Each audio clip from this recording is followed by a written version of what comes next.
These women come to us in some of their most unstable times, and just being able to say, I'm going to be here at this time always, and we're going to meet then. If something as simple as that, providing them that, can give them the stability to say, okay, I'm ready to do this, or okay, let's tackle these things when we're here because we have that set time. And it seems really simple, just saying that, but it provides stability, which kickstarts everything else. The women that I work with have incredible resilience. These women are really strong, and seeing that is very powerful. To be able to provide more services rather than referring out and not knowing where these women end up going with that. If we had the funding, we could provide those things to the women here where they already feel safe and where they feel comfortable and where we know they can get the best care possible. The partnership we have with the Mary Elizabeth Inn does many things for us as an agency. One, it's enabled us to establish as an organization by giving us a home. We are housed within the drop-in center. We're given a small space to be able to meet with clients and provide the services that we do. And they are able to provide services to our clients that they provide to every woman that walks into the Homeless Women's Center, with the food pantry and the hygiene kits and the breakfast and computer and phone access. You know, our lives as they are so complex, and certainly someone who's gotten to this point where they're homeless or at risk of being homeless at such a later stage in life, there's so many things that lead up to where they are or are keeping them where they are, that it really requires a very broad and yet individualistic approach to each client that comes in our door. For the past 5 years or so, my company has had an office down in the financial district in San Francisco. And I would walk to work or, get off the bus and come into work every day, and I would just see so many older homeless women around on street corners and, basically in our neighborhood. And I thought it was odd, honestly. I thought it was strange that there were so many of these older homeless women in this part of town. And so I just started asking questions about it. And I really got to understand that this issue of older homelessness in San Francisco is something where they basically have dropped off of the radar screen around the city services. So interestingly too, a couple months after I sort of started this investigation, I ran into the mayor on the street and I asked him, what's the deal? What's going on with this in San Francisco? And he said, yes, we provide services to about 6,000 homeless people a day, but this population that you're talking about is really one that has fallen through the cracks. It's just such a small population, and they have such unique needs, is that we're really not geared as a city to handle it. And so he put me in touch with the head of his housing and homeless agency, a guy by the name of Trent Rohr, and we went and had a meeting with Trent, and he brought in all of his agency heads, and we talked about this issue, and we decided it was something that maybe we could do something about. And so we put together a board, and we incorporated VeraMax as a 501c3. And since that period of time, we've been working to establish the organization in such a way that we can actually help address homelessness for older homeless women in San Francisco. I stopped to talk to an older homeless woman one day who I kept seeing on the same street corner for months and months at a time. And I introduced myself and I said, I'm trying to figure out what's going on here. I don't understand the issue of why there are so many older homeless women on the streets of San Francisco. And so she said, yeah, please sit down. And I sat down on the sidewalk where she was, and she was trying to panhandle and raise money, but this was a safe location for her.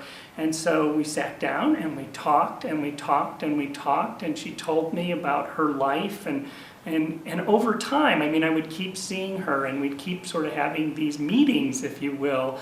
And, I learned so much about what it's like to be, that age, and to be a woman, and to be homeless. And she was very open. She was incredibly bright, and she just had bad luck. At the end of the day, had real jobs and, had a real career and had family, but her sisters had all died of breast cancer, and she had lost her job and she had become homeless. And what I learned is that the path from being homeless back to being housed is an incredible gulf. I don't think people like me, people like you, can really understand how difficult it is to go from being homeless to housed. It is an incredibly difficult thing to do because you don't have access to phones, you don't have access to the internet, right? You don't have access to transportation. I mean, just things that we take for granted in our everyday life, these people don't have easy access to in a way like we do. So, going to appointments is so difficult to them, getting to places on time, even setting up appointments for certain things. You just find that, they're in, like Maslow's hierarchy of needs, right? They're at the survival level, being on the street every day. They're worried about being mugged. They're worried about being raped. They're worrying about, the fundamentals of life. And when you're worried about the fundamentals, the idea of getting from there to being housed is such an incredibly, big gulf that it's almost impossible for them to navigate that on their own. The VeraMax name comes from my two grandmothers.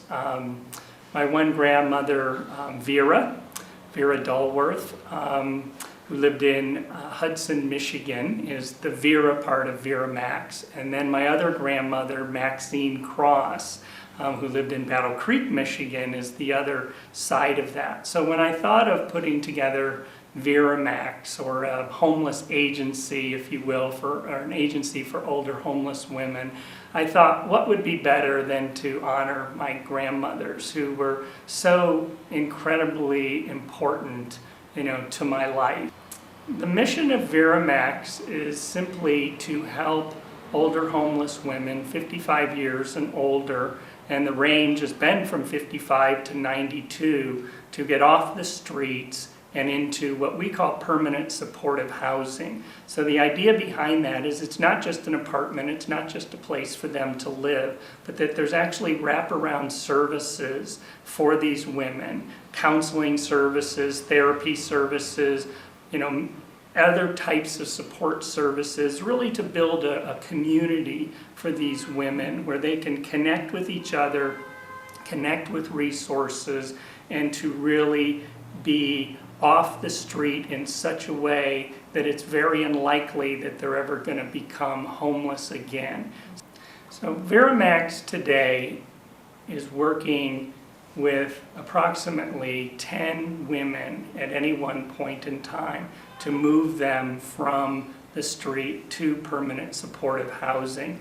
So we have a part-time case manager who works with these women. We've just been lucky enough to hire an executive director to help us work on outreach and volunteer support and fundraising. So we're really starting, I think, to build up the organizational capability to help more and more of these women. We'd really like to have another part-time case manager, right? We'd like to solidify this partnership with the Mary Elizabeth Inn and get additional sort of housing resources in place for these women. So in the short term, I think we're going to be creating just more and more capability to help the women that we serve. And in the long term, we really want to have our own facility, the VeraMax House, as our name suggests, that these women can come to. VeraMax. It's a comfort to me. I feel more peace in my life at this age than I ever felt in my whole life. The fact that I'm smiling, the fact that I can laugh now, oh man, there were so many years of where I was just taking life so seriously and so needing to be so self-controlled of a person that I just didn't let go and enjoy that part of my life. But I see that now. I come in here and I'm laughing. I'm enjoying my life. That's a big difference. Than the very first day I come in here, that's a huge difference.